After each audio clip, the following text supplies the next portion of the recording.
Wabarakatuh. Pada kali ini kita akan belajar tentang asam karboksilat.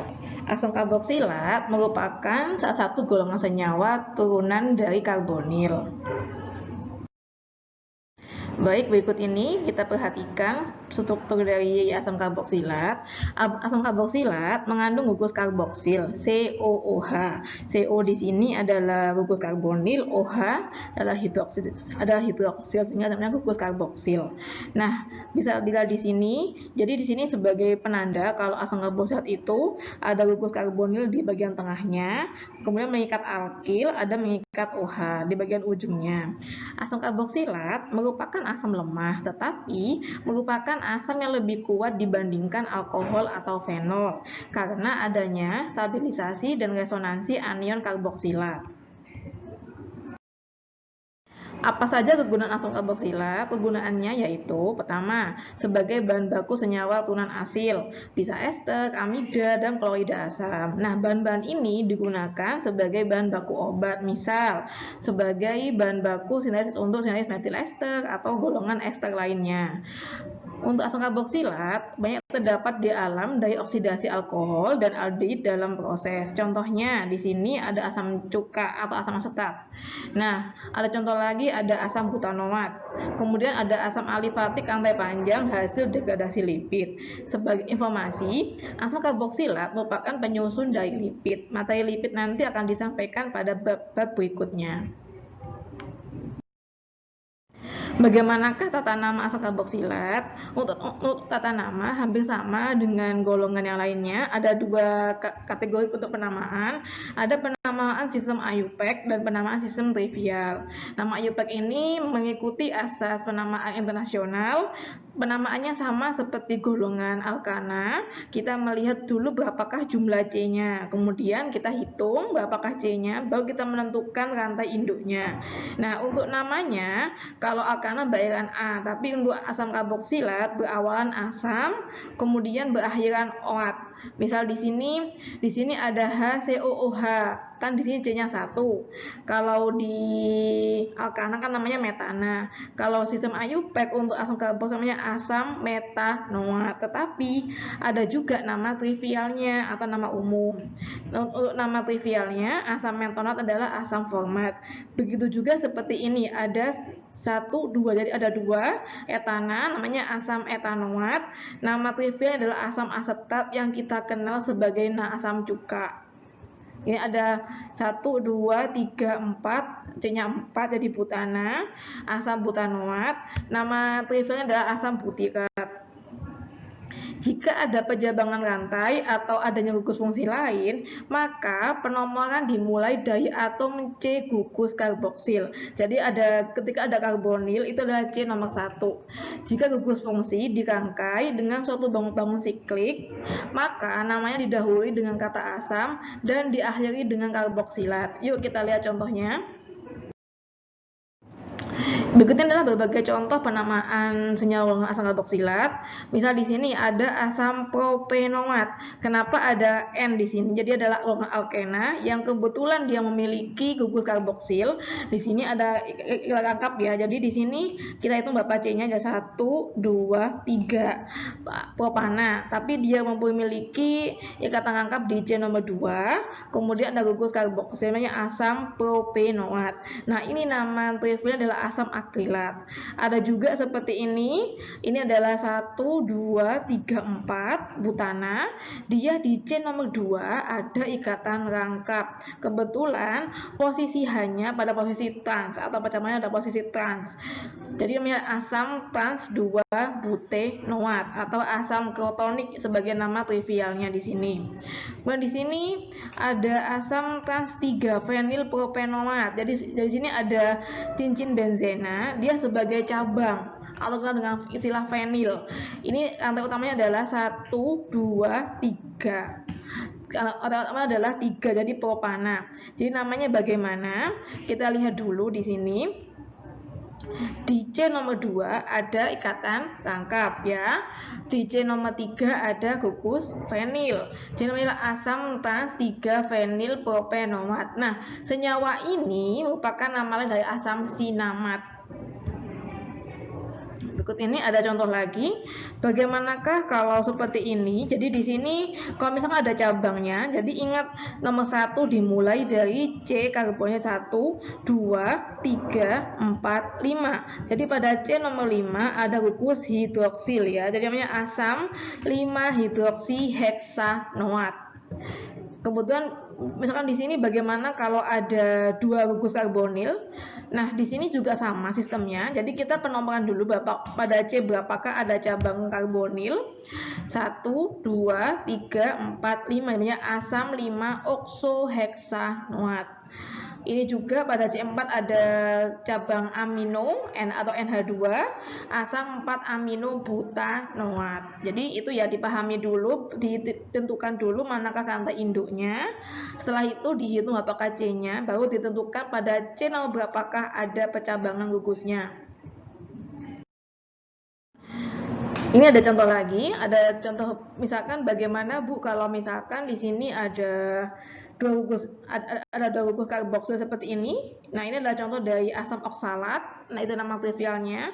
Namanya adalah asam etanadioat. Jadi di sini ada 2 gugus karboksil. Jadi asam etanadioat. Sama kayak seperti sini ada asam malonat. Dia memiliki nama IUPAC asam propanadioat. Jadi ada 2 gugus karboksil. Sedangkan C-nya ada 3, 1, 2, 3. Lalu asam butanadiol atau asam suksinat, jadi ada 2 sini ya. Bagaimana kalau dia digabung dengan bangunan siklik? Misal contoh yang senyawa di sini. Nah, di siklik ini tadi kebetulan ada kata rangkap di C nomor 2. Jadi namanya adalah asam 2 sikloheksena, hekse, karena ini adalah cincin 6 kalau ada rangkapnya. Jadi pada cincin nomor 2 ini ada rangkap, jadi 2 sikloheksena karboksilat. Ya, jadi 1 posisinya di sini, 1 yang langsung mengikat pada karboksil di sini. Kalau seperti namanya asam trans 1, 2, 3, 1,3 siklopentana, karena dibentuknya adalah 5, jadi cincin 5 siklopentana. Siklopentana dikarboksil, ada 2 karboksil. Dipahami pelan-pelan ya. Nah, ini ada contoh lagi, bagaimanakah penamaannya jika dia memiliki gugus benzen atau cincin aromatis. Jadi seperti ini adalah asam benzoat. Nah, kalau ada cabang di C nomor 2 namanya asam hidroksibenzoat. Nah, ini memiliki nama lain asam salisilat. Nah, ini sebagai bahan baku obat juga. Kalau seperti ini karena ada dua karboksilnya asam 1,2 benzena dikarboksilat atau namanya asam talat. Kalau ini juga posisinya 1,4 asam 1,4 benzena dikarboksilat ya. Nah, ini ada latihan soal untuk penamaan, silakan dikerjakan. Ada beberapa soal, ini ada 1, 2 tapi bercabang ya, jadi ada 6 soal. Jadi silakan dipahami, dilihat bagaimanakah penamaannya. Bagaimanakah sifat fisik asam karboksilat? Asam karboksilat membentuk dimer asam karboksilat melalui ikatan hidrogen, sehingga mempunyai titik didih tinggi dibandingkan senyawa-senyawa lain yang mempunyai berat molekul yang sama. Semakin panjang rantai karbon, titik didih semakin tinggi. Jadi ini adalah contoh pembentukan dimer dari asam karboksilat. Nah, jadi karena ada interaksi antara ikatan hidrogen antara H2O dengan si karboksil tadi menyebabkan dia memiliki titik didih yang tinggi. Karena dapat berinteraksi dengan H2O melalui ikatan hidrogen, maka asam karboksilat larut dalam air dibandingkan dengan senyawa-senyawa lain yang mempunyai berat molekul yang sama. Tapi di sini perlu kita ketahui, ketika asam karboksilat memiliki MR yang besar atau C yang tinggi, dia memiliki kelarutan yang semakin rendah. Nah, jadi kalau C-nya semakin tinggi, jumlah C-nya misalkan C18 atau C16 ya semakin tinggi, dia makin bersifat non-polar. Nah, konsep ini nanti akan dipelajari di bab lipid. Karena ada sisi hidrofobik, sisi yang bagian rantai karbon yang di sini, ada sisi hidrofilik. Karena dia memiliki sifat amphoter. Ada 2 sisi di sini. Nanti kita baca di materi lipid ya. Bagaimanakah pembuatan asam karboksilat?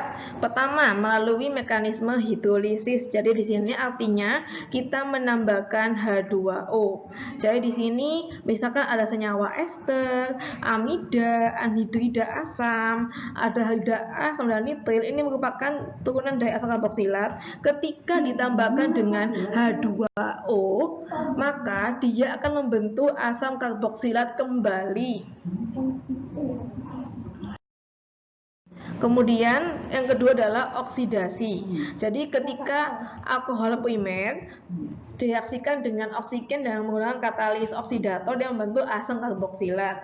Nah, memproduksi asam karboksilat bisa dari alkohol primer, aldehid, alkena, alkilarena, dan metil keton. Jadi di sini adalah terjadi peristiwa oksidasi menggunakan oksidator, misal seperti KMNO4, kalium bikromat, dan lain-lainnya ya.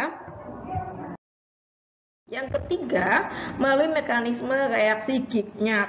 Jadi di sini misalkan di sini ada alkil halida, ketika direaksikan dengan Mg ether dengan adanya CO2 dan H2O dalam kondisi asam, dia akan menghasilkan asam karboksilat. Berikutnya adalah contoh dari senyawanya di sini. Misal di sini saya memiliki alkil halida, kebetulan ini saya punya senyawa 1 bromo 2,46 trimetil benzen. Ketika bereaksi dengan Mg dengan pelarut ether, ini membentuk MgBr. Ini namanya Grignard di sini. Ketika ada MgBr seperti ini bereaksi dengan CO2 dan asam kuat, dia akan menghasilkan asam karboksilat. Jadi MgBr nanti akan menjadi COOH. Bagaimanakah keasaman asam karboksilat? Seperti yang saya sampaikan di depan tadi, asam karboksilat merupakan asam lemah. Tetapi di sini ini ada kita lihat bagaimanakah pengaruh keasamannya. Jadi asam karboksilat itu melepaskan proton ke air menjadi H3O+ dan karboksilat anion. Nah, di sini H3O+ tetap adalah asam kuat. Nah, bagaimana konstanta asam atau nilai Ka untuk asam karboksilat adalah 10⁻⁵. Jadi ini adalah mekanisme. Jadi ketika ada asam karboksilat direaksikan dengan H2O, dia mengalami protonasi ya. Jadi nanti ini membentuk anionnya atau disebut enol di sini. Kemudian ada H3O+ yang bersifat asam. Ini adalah urutan efek induksi penarik elektron. Jadi semakin kuat penarik elektronnya, semakin besar untuk keasaman di sini ya. Nah, ini adalah stabilisasi resonansinya. Jadi nanti bisa ditentukan untuk alkohol berapa, untuk golongan fenol berapa, dan untuk asam karboksilat berapa untuk nilai pKa-nya. Nah, ini adalah pengaruh substituen pada keasaman. Jadi substituen atau negatif menaikkan pembentukan ion karboksilat. Jadi bisa disimpulkan di sini, ketika dia memiliki substituen yang semakin kuat atau negatif, sifat keasamannya semakin naik. Misal di sini ada fluorin, ada Cl, ada Br. Kan kalau kita melihat dari tabel SPU, FCl-BRI kan semakin, maksudnya posisi atas kan dia semakin atau negatif ya. Jadi dia akan semakin meningkatkan keasaman dari asam karboksilat. Nah, ini kalau kita melihat bagaimana mekanismenya, keasam karboksilat dilihat dari cincin benzena. Jadi ada yang alkoksida di sini. Di sini dia akan mengalami resonansi ya. Kekuatan asam benzoat di sini, ini kita bisa melihat bagaimana kalau ada pecabangannya. Nah, posisi pecabangan juga menentukan tingkat pKa dari asam benzoat yang tersubstitusi. Misal di sini ya, ini ketika asam benzoat ketika mengikat substitusi CH3, nah, dia pada posisi orto, dia lebih rendah nilai pKa-nya dibandingkan posisi meta maupun para. Kalau kita amati dari tabel ini, bisa dilihat posisi orto memiliki nilai pKa yang lebih rendah dibandingkan posisi meta atau para. Hampir semua substituan orto menaikkan kekuatan asam benzoat. Hal ini kemungkinan disebabkan adanya efek sterik atau elektronik. Jadi nanti coba diamati apakah pengaruh dari pKa dengan pH ya. Asam para-hidroksibenzoat lebih lemah daripada asam benzoat, meskipun gugus hidroksil bersifat sebagai penarik elektron. Hal ini karena adanya destabilisasi resonansi dari anion benzoat. Untuk reaksi asam karboksilat di sini, yang pertama, asam karboksilat bisa bereaksi dengan basa. Nah, ini biasanya sebagai dasar reaksi untuk pembuatan sabun. Namanya reaksi saponifikasi ya. Jadi, asam karboksilat dapat bereaksi baik dengan basa natrium bikarbonat maupun dengan basa seperti NaOH. Tetapi, ketika fenol bereaksi dengan natrium bikarbonat tidak bisa, sedangkan alkohol tidak bereaksi dengan keduanya. Jadi antara asam karboksilat, fenol, alkohol ini bisa dipisahkan berdasarkan reaktivitasnya terhadap basa. Kalau asam karboksilat bisa bereaksi dengan keduanya, fenol tidak bisa bereaksi dengan natrium bikarbonat, alkohol tidak bisa bereaksi dengan NaOH maupun natrium bikarbonat. Yang kedua, reaksi esterifikasi. Nah, untuk reaksi esterifikasi ini nanti akan lebih lanjut saya bahas di pertemuan berikutnya membahas senyawa ester. Jadi ketika asam karboksilat bereaksi dengan alkohol, dengan adanya katalis asam, dia akan menghasilkan senyawa ester. Nah, ini dia akan membentuk senyawa ester seperti ini. Untuk lebih jelasnya akan saya bahas di pertemuan berikutnya yang khusus membahas tentang ester. Yang ketiga, reaksi reduksi. Jadi ketika asam karboksilat bereaksi dengan katalis reduksi misalkan LaAlH4, dia akan menjadi alkohol primer ya. Jadi sini reaksi ini sangat sulit terjadi. Jadi bahasanya menggunakan pelarut tetrahidrofuran agar reaksinya berhasil sempurna. Bagaimanakah tulang asam karboksilat? Asam karboksilat ini dia mampu melepaskan H+ atau protonnya ke basa, menghasilkan anion atau enol di sini ya, yang merupakan gugus tinggal yang baik dalam reaksi SN2. Seperti keton, asam karboksilat mengalami adisi nukleofil pada gugus karbonil. Jadi di sini kalau di sini ya, asam karboksilat dapat mengalami 4 reaksi. Pertama, reaksi substitusi alfa, ada reaksi deprotonasi ya. Jadi ini seperti alfa di sini. Jadi posisi H alfa pada asam karboksilat dapat diganti dengan alkil. Untuk deprotonasi, H+ yang di OH sini bisa dilepaskan. Kemudian mengalami reaksi reduksi menjadi alkohol. Ada reaksi substitusi nukleofil dengan adanya asil, dia akan menjadi turunan asam karboksilat. Nah, berikut ini adalah turunan asam karboksilat. Pertama ada asil halida ya, atau dengan istilah halida asam. Di sini X adalah ion halida misalkan seperti F, Cl, Bri, pokoknya golongan halogen ya. Kemudian ada juga anhidrida asam, ada ester, ada amida, ada tioester, ada asil fosfat. Jadi di sini gugus asil mengikat Y, suatu atom atau atom negatif gugus tinggal. Nah, ini jadi Y-nya tuh bisa halida, amina, atau bagaimanapun. Nah, ini untuk ester, amida akan saya bahas di minggu depan. Nah, ini adalah reaksi dasar tulang asam karboksilat.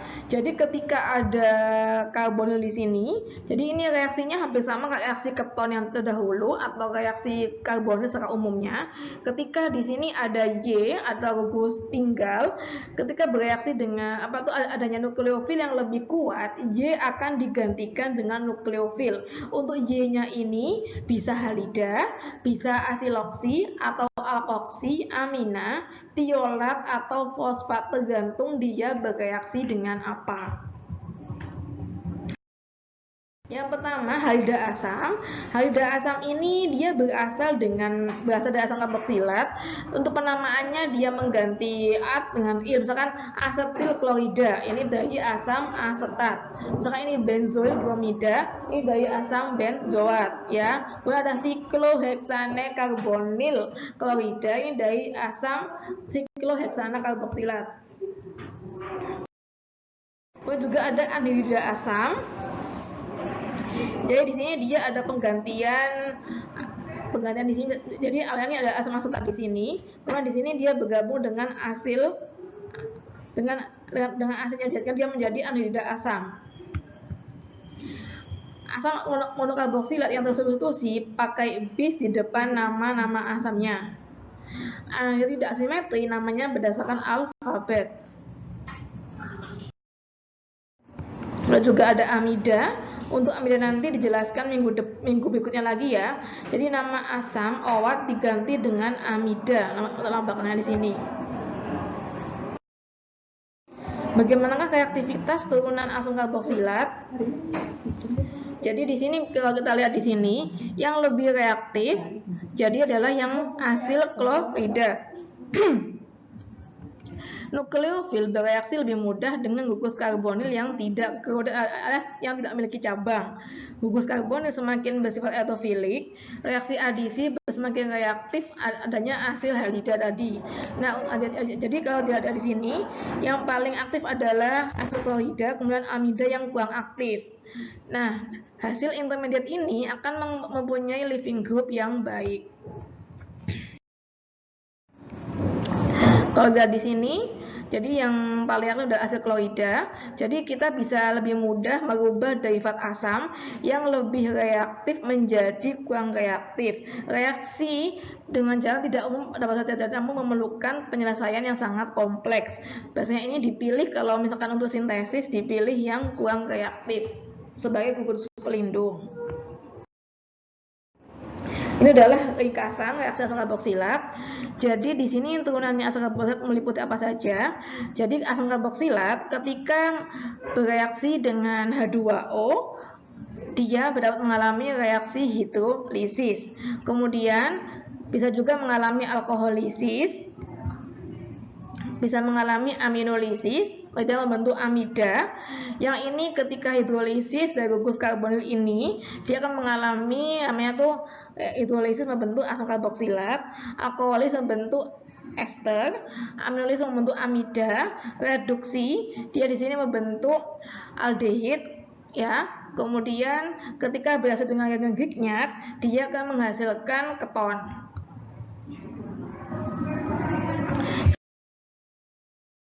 Sekian pertemuan kali ini, selamat belajar. Jika ada yang kurang paham, silakan ditanyakan. Terima kasih. Assalamualaikum warahmatullahi wabarakatuh.